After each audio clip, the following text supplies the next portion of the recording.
Well, I will try to refine the things that the minister actually mentioned because the agenda is enormous, it's huge, and we need to focus on certain things. First of all, I would say that the acceleration of the digital agenda, as the minister said, was central to the new government's policy even before the election. It was something that the Prime Minister, Mr. Kyriakos Mitsotakis, was always saying regarding state operations and digital transformation of the country, both in the public as well as in the private sector. And in the public sector, the aim was, and obviously is, to boost the simplification and digitalization of services and the reduction of bureaucracy. We've done it in many policy areas like transport, for example, like justice, which is a very difficult area to simplify and digitize procedures.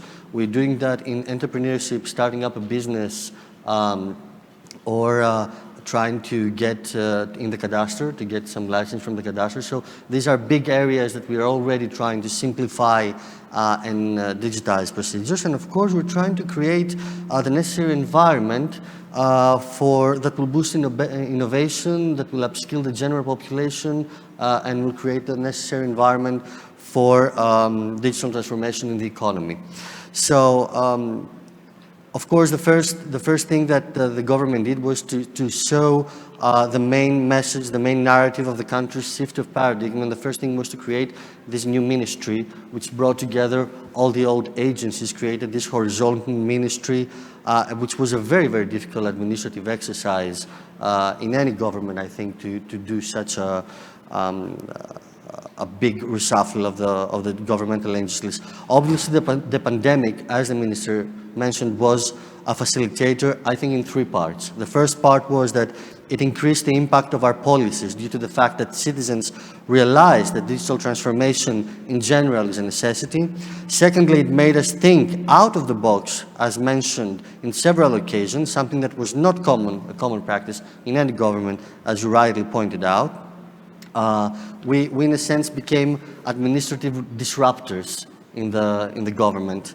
And thirdly, it boosted cooperation among public agencies once they realized that they could not, none of them could do their everyday operations without the digital tools. So it boosted cooperation among the government agencies. But even if we focused on issues related to the pandemic, like the vaccination process, like the PLF and other issues, we also worked in other fronts. And one of these fronts was to create the artificial intelligence strategy of the country, which is very important, which we're now, it's in internal consultation and be released very, sometime in the next few weeks. It's built upon three main pillars. The first is the enabling framework, which includes infrastructures, skills, research, education and innovation ecosystem, the use of AI for economic growth and the transformation of the public and private sector,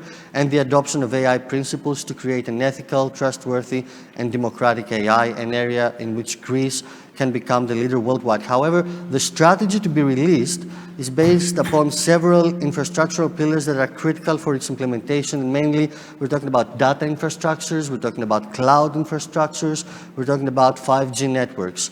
Now, in order to proceed faster with these pillars, we updated the regulatory framework of Greece's digital governance in early 2020, in the middle of 2020, where we codified and modernized all relevant regulations and included new ones that were deemed necessary for the AI strategy. Moreover, we adopted several national strategies in areas where they are needed. Just to name a few, through the new law of digital governance of 2020, we transposed the Open Data Directive of the new Open Data Directive of the European Union, and we institutionalized the cloud-first policy, which is a policy in other European countries as well, but we institutionalized it by law, making the usage of cloud technology obligatory for the Greek public sector, for the whole Greek public sector.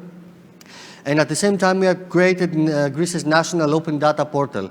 And in that respect, through the RRF and through the new co-funded cohesion programs, we estimate to dedicate almost €500 million for the next 5 to 6 years for the implementation of these policies. Through the same law, we transposed the 2018 Directive on Electronic Communications, and we enabled the 5G rollout and created the Festos Fund in order to develop and assist the companies that use this technology to produce innovative products and services and to do their testing in public sector entities.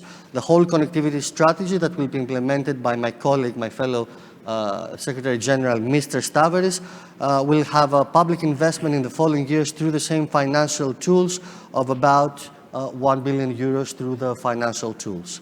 Now, and as the Minister said, I won't stand up because I know we are running short of time, and just to say that we have our cybersecurity strategy in place in order to make everything safer, and of course, the Digital Bible, which includes more than 450 projects that will be funded through these financial tools. Ending, I would say that what we have gained through this 2-year period with the Minister and with all the people in the Ministry is that we have realized that in this new era, we need to have the ability to adapt to a changing environment. It's not very easy always for the public administration, for the government, but we need to realize this feature, to have this feature in order to be able to give more to the Greek public sector and be one of the forerunners in the European Union and globally. That is all from me. Thank you very much.